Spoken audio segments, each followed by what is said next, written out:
Uma ótima tarde para você. Agora são 2h24. Bom demais ter você aqui juntinho com a gente. A Mistura Fina até as 4 da tarde. E agora a gente vai conversar com ela, com a doutora Janaína. Ela que é dermatologista, nossa parceira aqui. E a gente vem sempre, né, com essas entrevistas aí para realmente ajudar você que está aí ouvindo. De repente você tem alguma dúvida. E todo mundo, né, gente? Todo mundo tem pele, todo mundo tem cabelo. Então todo mundo precisa de uma dermatologista. Boa tarde. Boa tarde, doutora Boa tarde Janaína. a todos. Estou eu aqui de novo, com muito prazer, nesse dia que está lindo. Lindo. Doutora Janaína, dermatologista, que atende na Clínica Piscininho. E a gente está filmando esta entrevista, porque logo mais ela vai lá para o nosso canal no YouTube. Então, se você ainda não segue a gente, segue lá, gente, porque a gente vai postar. E também vou tentar postar no Instagram, depende do tamanho, né? Porque às vezes eu quero postar e é muito grande, eu não consigo. Mas no YouTube estará lá, tá bom, gente? Aí você perdeu alguma coisa, quer rever, quer ouvir, quer passar para alguém, né, que está precisando também. Então, vai lá lá no YouTube, lá no canal Mistura Fina, Juliane Selma, tá bom? Porque estará lá o vídeo a partir de hoje à noite. Então, doutora Janaína, seja bem-vinda novamente aqui, muito bom ter você aqui com a gente. E vamos entrar nos assuntos, porque algumas pessoas durante a semana mandaram perguntas. A gente divulgou que você viria aqui, alguns ouvintes já mandaram algumas perguntas, então, pra gente, vamos perguntar, né, pra doutora, pra gente tirar as dúvidas aí de alguns ouvintes. Então, olha só, uma mãe pergunta o que é dermatite atópica e se tem como tratar. Então, tem sim. Vamos lá. A dermatite atópica geralmente é uma doença genética e geralmente tem um parente de primeiro grau da criança com rinite, asma ou bronquite, irmão, pai ou mãe. Eu sempre pergunto isso na anamnese. Ou se não tiver, a própria criança poderá vir desenvolver asma, bronquite ou rinite, né? A rinite geralmente é até mais tarde. E ela dá um ressecamento nas dobrinhas, antes do cotovelo, na frente aqui, atrás dos joelhinhos, no pescoço, embaixo do bumbum, é muito comum nas meninas. sim. Em outras partes também, mas essas são as principais. No bebê, a bochecha, aquela bochecha ressecada, rosada, o bebê fica irritadinho, se coçando. Sim. Atrapalha muito, às vezes, até o rendimento escolar, porque dificulta o foco, a concentração e até o sono. Incomoda, né, gente? Principalmente nos bebês. As mães relatam que eles estão chorosos, eles estão se beliscando à noite, Sim. dá até peninha, sabe? Ai, gente, tem Coça que tratar. muito. Tem que tratar. Sim. Né? E a gente, cura não tem. É 20% mais comum na infância. Adultos também podem ser atópicos, mas é bem menos frequente. Uma em cada 5 crianças tem dermatite atópica. Aqui é mais até comum por causa do frio, ela piora no inverno. E a gente toma banho com água quente. Isso, daí, né? bucha, banho demorado, muito sabão, Sim. dependendo do sabão, se ele é mais agressivo. Exatamente, então é por aí. Tem que diminuir a temperatura do banho e não deixa a criança brincar lá com a água na banheirinha, se for o caso, mas só no final você ensabou, para ela não ficar o tempo todo ali naquela água de molho com sabão. Tirando a oleosidade natural da pele, a proteção, Sim. Exatamente. Sim. Então evitar bucha, nada de esponja, banho demorado, não usar lã direto, usar camisa de algodão por baixo. E geralmente a gente controla com pomadas, com cremes, com antialérgicos. Raramente precisa de medicações imunossupressoras. É bem raro. Às vezes interna, precisa de até imunobiológicos, são medicações de alto custo, injetáveis, mas são casos raros. Certo. A maior parte você orientando cuidado, indicando alguns remédios em forma de pomadas, dá certo. Sim, que legal. Vai controlando. É muito bacana. Hoje ainda eu tava dando banho na minha filha e eu tava lembrando, falei, vou perguntar pra doutora Janaína, porque assim, ela tem, eu vou aproveitar antes, porque tem mais perguntas de ouvintes aqui. Ela tem 7 anos. E eu tava pensando, como a gente conversou até no outro programa, né, que na minha geração, por exemplo, a gente não se cuidava, né? A gente não passava protetor solar, enfim, não se cuidava. Né? Queria torrar no sol, né? E hoje a gente cuida das crianças. Mas assim, aí até eu saindo do banho, né, até por essa questão, falei, puxa vida, né, toma um banho quentinho, enfim. Tem alguma coisa específica para criança, por exemplo, para passar no rostinho, para passar no corpo? Sim, tem cremes excelentes só para tópicos. São muito bons. Tem sabonetes para tópicos, tem óleos higienizantes para tópicos. São mais de 10 marcas no mercado. Fácil de encontrar? Fácil de encontrar, aqui na cidade acha com facilidade. Que legal, eu indico. gente, olha. E é toda uma linha de produtos para o atópico. Excelente. Que legal, gente. Então, olha aí, para quem tem criança, né? Muito bacana. Sim. E a gente tem que cuidar desses pequenininhos, né? Inclusive, o sabonete parece que não está lavando. Eu falo assim pro paciente, quando você for usar, não vai fazer espuma de propósito. Sim. Porque quanto mais espuma, maior o poder de detergência. Sim. Vai ficar limpinho, mas vai agredir mais. Exatamente. É bacana então, gente. Olha só, eu já vou procurar, porque realmente, né? E quando a gente incentiva eles desde pequenininho, vai virar uma rotina, né? Eles gostam. As mães falam, doutora, ele já tá fazendo sozinho. Sim, quando é maiorzinho, adora. As meninas, então, exatamente. se sentem. Que legal, que bacana. Tá, tem mais uma ouvinte que perguntou sobre psoríase. Se ela pode ser contagiosa e se existe cura. Cura não tem. Tem controle, é uma doença crônica inflamatória da pele, que também tem um caráter genético, na verdade multifatorial, mas genético, ambiental, basicamente.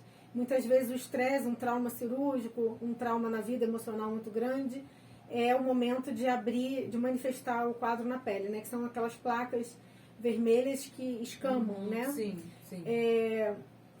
Mas contagiosa jamais, porque não é uma doença infecto-contagiosa, não é causada por um germe que é transmissível, né? Sim. É da herança da pessoa. Mais ou menos 1% da população mundial, 1 a 2% tem psoríase. Mas há muitos tratamentos, há tratamentos acessíveis, até pelo SUS. Você tem medicações tópicas em forma de creme, que geralmente melhoram, ou pomadas. O sol geralmente ajuda, existe até um tratamento chamado fototerapia, que é recomendado pela Sociedade Brasileira de Dermatologia, todos os dermatologistas indicam, mas basicamente nas capitais, né? Porque precisa de uma câmara de fototerapia, o paciente se expõe 3 vezes por semana, um tratamento muito, muito bom. Não é aquela câmara de bronzeamento artificial, que isso é proibido, né? Sim. Isso causa câncer. Você sai bronzeadinho, mas depois de uns anos você vai colher os frutos que são lesões malignas e pré-malignas. Às vezes, você precisa avaliar, né, examinar esse paciente, cada caso é um caso, claro. Dependendo da gravidade, você vai lançar mão de medicações orais controladas, que vai diminuir a espessura da lesão, o tamanho, a aparência, vai dar um conforto, uma qualidade de vida. Às vezes você tem que fazer medicações injetáveis imunossupressoras, e num grau maior, no último caso, você lança mão de imunobiológicos. Também tem um imunobiológico novo no Brasil, esqueci de falar, para dermatite atópica casos graves. É o Dupilumab, o nome comercial do Pixent. Não tem nenhum conflito de interesse, no momento só tem esse.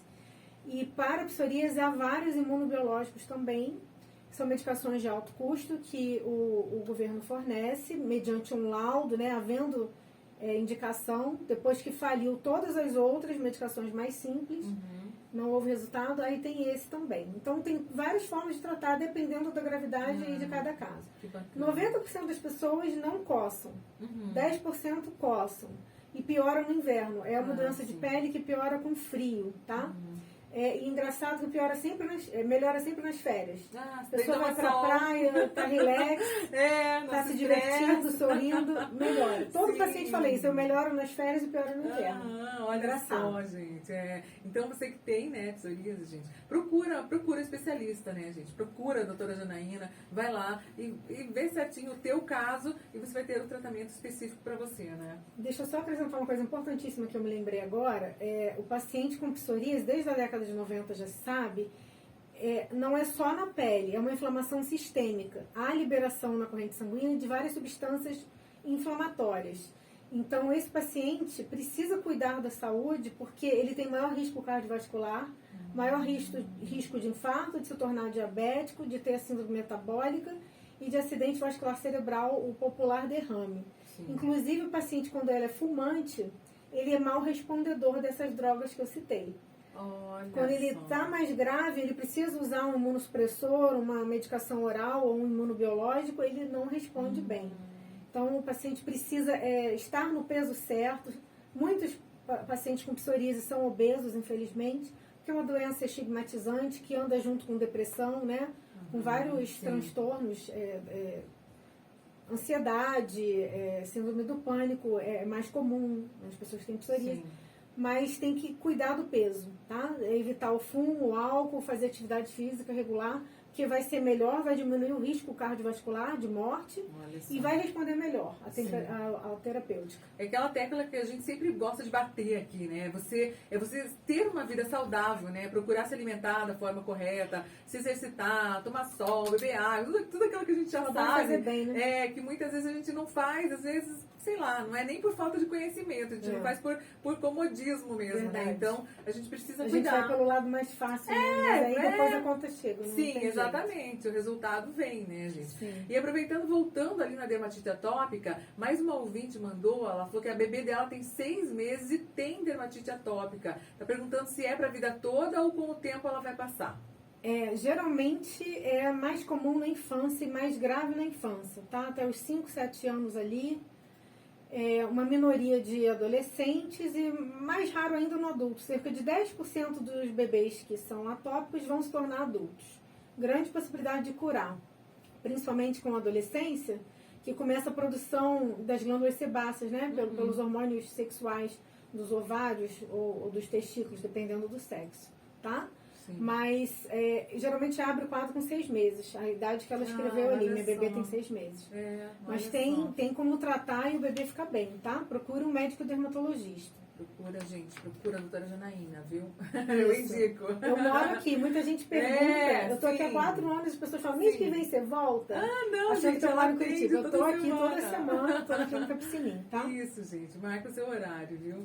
Olha, outra pergunta de ouvinte, quais são os cuidados da pele na pós-menopausa?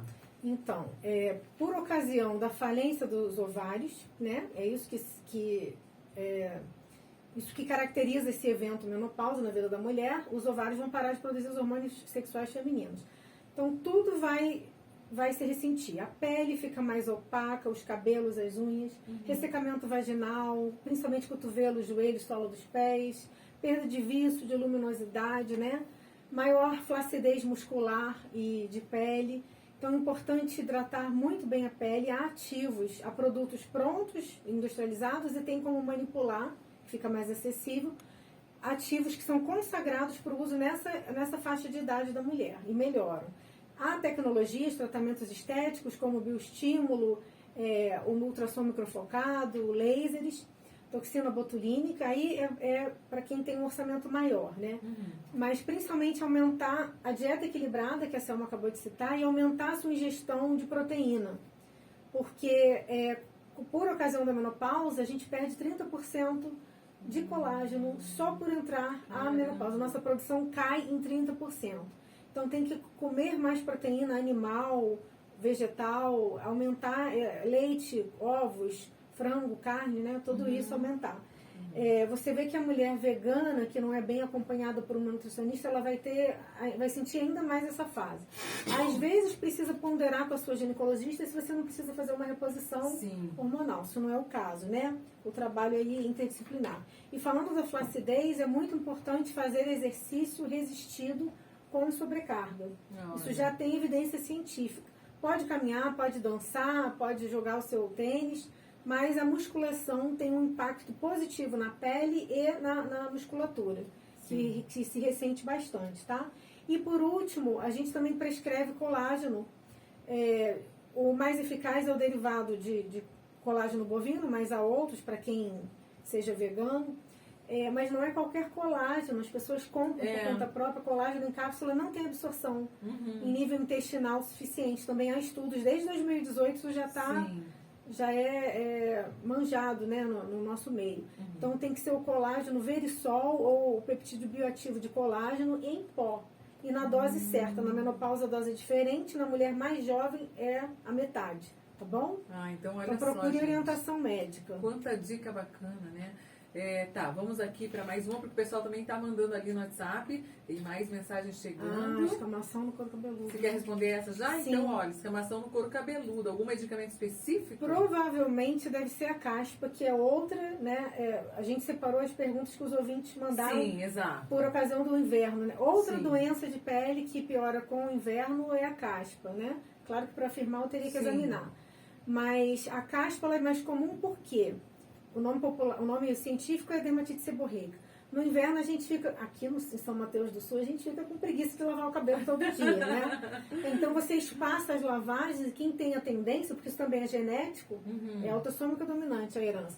Então você tem a tendência de lavar menos, dormir com o cabelo molhado, prender molhado também é ruim, usar chapéu, boné, abafa, Sim. aumenta a proliferação fúngica, que a gente tem fungos que não causam doença, estão ali colonizando.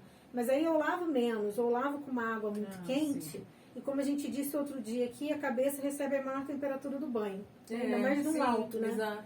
Então vai ativar a produção das glândulas sebáceas. Então isso tudo faz com que haja proliferação. E a caspa é desagradável, né, Selma? Tem uma caspa solta que às vezes a pessoa de roupa escura, aquilo cai. É chato, às vezes fica visível, sim, né? Sim, atrapalha e coça, incomoda também a qualidade de vida, né? Então, se você corrigir isso tudo, parar de usar condicionador na raiz, não dormir molhado, não prender molhado, lavar com maior frequência, diminuir a temperatura da água do chuveiro na hora de você lavar e não resolver, procure o dermatologista para examinar, que há loções, há shampoos, às vezes até suplementos alimentares que ajudam a aliviar a caspa. Sim. E tem cura. Olha, legal, bacana. É bem resolutivo. Tratamento, gente, né? Vai lá, procure especialista. Isso aí. Outra pergunta, olha, o pessoal tá animado agora. Tá perguntando se a depilação a laser traz riscos à saúde. Se você tiver liberado pelo seu médico para fazer, ou seja, gestante não pode, pacientes que estão fazendo quimioterapia, radioterapia, né? Se fizer com parâmetros dentro dos esperados e um bom profissional, não traz risco, não. Você tem que cuidar, como eu falei outro dia aqui, quem tem vitiligo não deveria fazer se não está estável.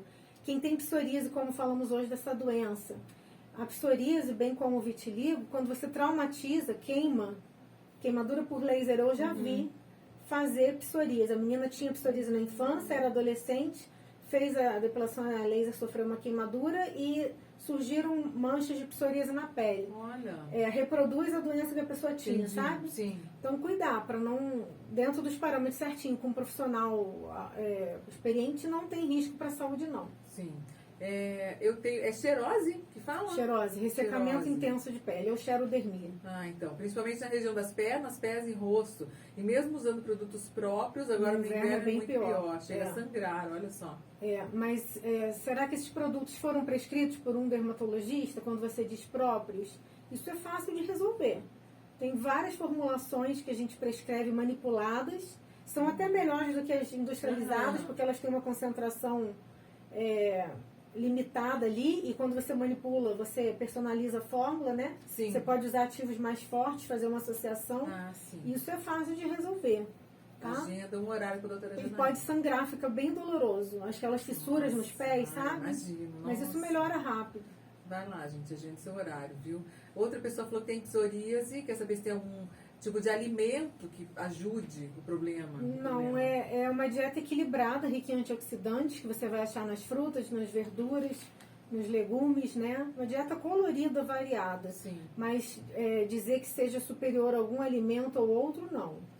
Não temos evidência disso. Tá, a outra pergunta que acho que já foi até respondida, por que a caspa piora no inverno, né? E o que fazer. Isso. Então, você falou agora mesmo, né? Teve outro ouvinte que perguntou ali, diminuir a temperatura do banho. Lavar com maior frequência, não passar condicionador. Os homens têm muito por aquelas pomadas modeladoras. Sim. Às vezes ele fala, não usa condicionador, mas ele usa pomada e quando pega na raiz, e aí, vai aumentar a oleosidade. Vai ajudar. Vai ajudar a piorar. Queda de cabelo também é uma dúvida de muitas pessoas, né? Como tratar e se há casos irreversíveis? Infelizmente uma minoria de casos são irreversíveis, as chamadas alopécias cicatriciais. Alopecia é o nome médico para queda de cabelo, mas são mínimas. Por exemplo, o lúpus é uma doença que pode dar isso. A maior parte é reversível. Aí a gente tem que avaliar, né? Fazer a anamnese, examinar o paciente. Como eu falei outro dia numa entrevista, a gente tem o dermatoscópio, que é um aparelho tipo o oftalmoscópio do oftalmo, né? E que a gente faz a tricoscopia desse couro cabeludo, avalia o fio e vê se tem indício de alguma doença, né? E a gente trata, e com medicações orais, com medicações tópicas, com procedimentos, vai depender do tipo. A gente teve muita queda de cabelo. Essa semana eu atendi uma moça que teve 4 vezes Covid. E ela disse que o volume dos cabelos dela diminuíram a 1/3 do que ela tinha. Bem nova ela. Nossa. E ela falava, quando eu melhorei do Covid, aí começava a queda. Aí estava melhorando a queda, eu pegava o Covid de novo, né? Nossa, Então, gente. muitas vezes a gente solicita exames de sangue, às vezes de fezes e urina também.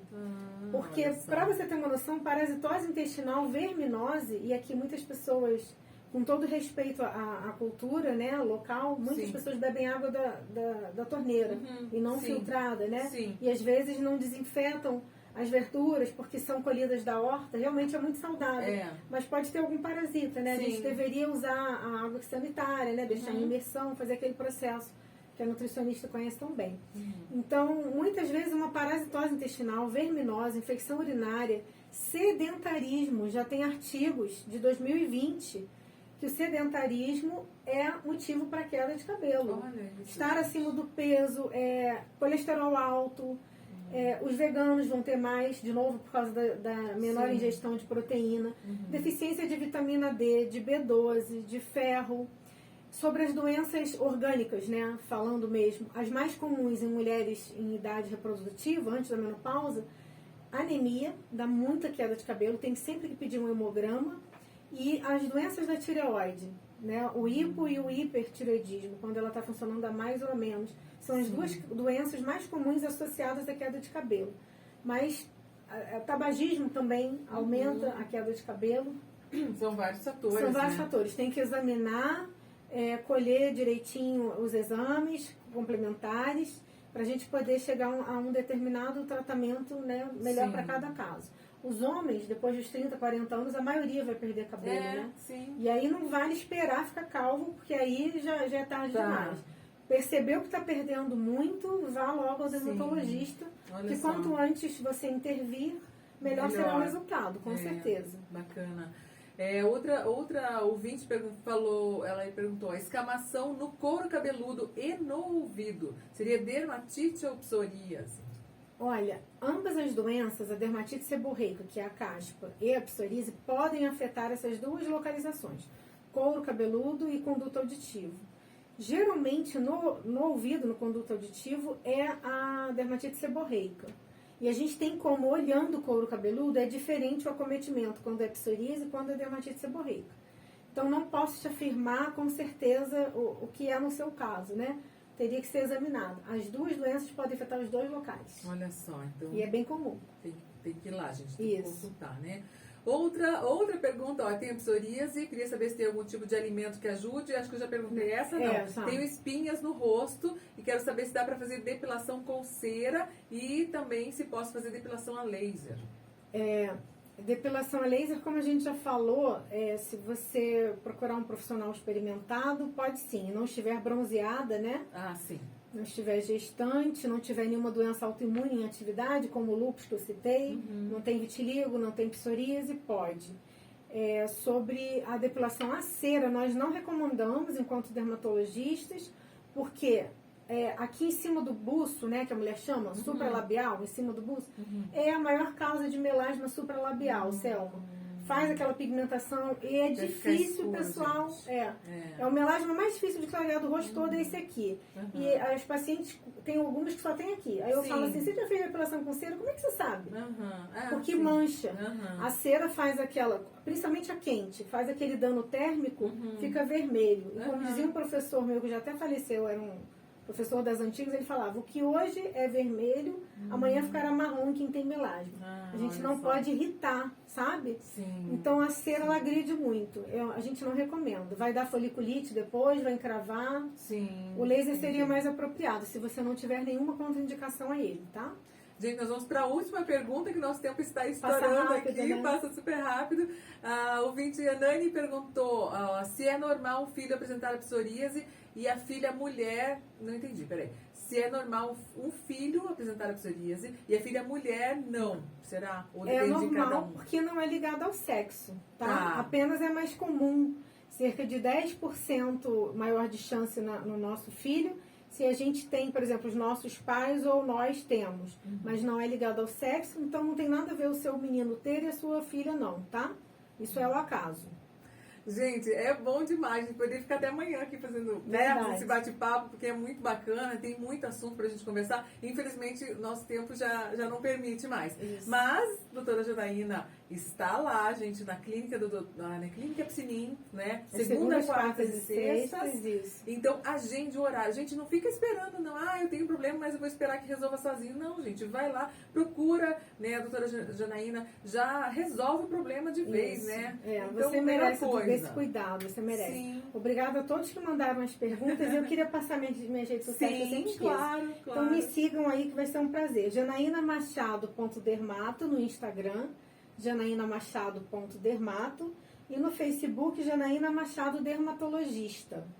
Tá? E eu vou deixar o telefone da Clínica Piscinim, 3532-2309. Agradeço a todos que mandaram as perguntas e quem estiver ouvindo, um ótimo fim de semana a todos. A gente que agradece a tua disponibilidade de vir aqui, né? E a nossa parceria também. Nos outros sábados vai ter a dica, o áudio que a doutora Janaína manda pra gente, mas a gente vai tentar combinar antes do final do mês ela voltar aqui, porque tem muito assunto pra gente conversar, não é? E ótimo. Nas redes sociais também, gente. Procura lá, tá bom? Agenda o seu horário lá, a sua consulta. E é isso. Então, muito obrigada. Muito obrigada a você. Um beijo a todos. A gente vai pra música e já eu volto. Não sai daí. Agora são 10 para as 3.